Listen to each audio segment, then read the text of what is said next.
অসমবাসী ৰাইজে দেখি আছে জুবিন দাৰ মৃত্যু আজিও ৰহস্যজনকেই হৈ আছে। তাৰ মাজতো আমি বিভিন্ন সময়ত বিভিন্ন দাবী উত্থাপন কৰি আহিছোঁ। মই নিজেও জুবিন দাৰ ন্যায় দাবী কৰি 53টাকৈ দিন কেন্দ্ৰীয় কাৰাগাৰত দিন অতিবাহিত কৰি আহিছোঁ।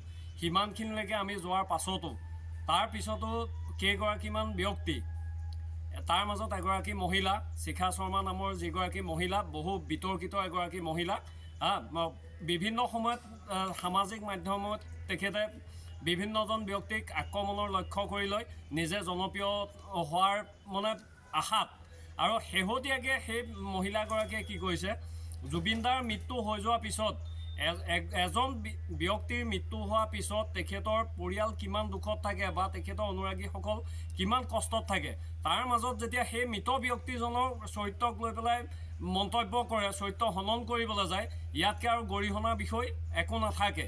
আৰু সেই মহিলাগৰাকীক বহুতৰ মাজতে ময়ো ভাবিছিলোঁ মানসিক ৰোগী বুলি, কিন্তু প্ৰতিটো কথাতে মানসিক ৰোগী বুলি এৰি দিয়াটো ভুল হ'ব।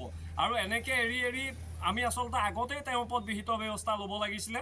ব্যৱস্থা নোলোৱাৰ কাৰণে তেখেতে জুবিন দাৰ ওপৰত এই মন্তব্যখিনি কৰি চৰিত্ৰত আঙুলি তোৱাবলৈ সাহস পাইছে সামাজিক মাধ্যমত। আৰু দেখিবলৈ পোৱা গৈছে এতিয়া ভয়ত তেখেতে সামাজিক মাধ্যমৰ পৰা পোষ্টখিনি ডিলিট কৰিছে, কিন্তু আমি সেই পোষ্টখিনি ৰাখি পেলাই স্ক্ৰীনশ্বট লৈ ইয়াৰ লগত FIR-খনৰ কপিৰ বেক চাইডে আমি গাঁঠি দিছোঁ। এতিয়া আজি এজাহাৰ দিম। হয়, ক'ত দিব? দেৰগাঁও আৰক্ষী থানাত। আমি আপিল এটাই কৰিম, জুবিন দাৰ প্ৰথম কথা, শিখা শৰ্মাই যাতে দ্বিতীয় দিন জুবিন দাৰ ওপৰত আঙুলি তোৱাবলৈ সাহস নকৰে, সেইখিনি বন্ধ হ'ব লাগিব। আৰক্ষী প্ৰশাসনে বিহিত ব্যৱস্থা লওক বা গণতান্ত্ৰিকভাৱে প্ৰতিবাদ কৰা মানুহক যেনেকৈ NSA লগাই পেলাই বন্ধ কৰি থয়, ঠিক তেনেদৰে এই ব্যক্তিসকলকো জেললৈ প্ৰেৰণ কৰক। এজন মৃত ব্যক্তিৰ চৰিত্ৰ হনন কৰিবলৈ তেখেতক কোনে অধিকাৰ দিলে? আৰু জুবিন গাৰ্গ অকল পৰিয়ালৰ ব্যক্তি নহয়, জুবিন গাৰ্গ হ'ল অসমৰ সকলোজনৰ হিয়াৰ আমঠু।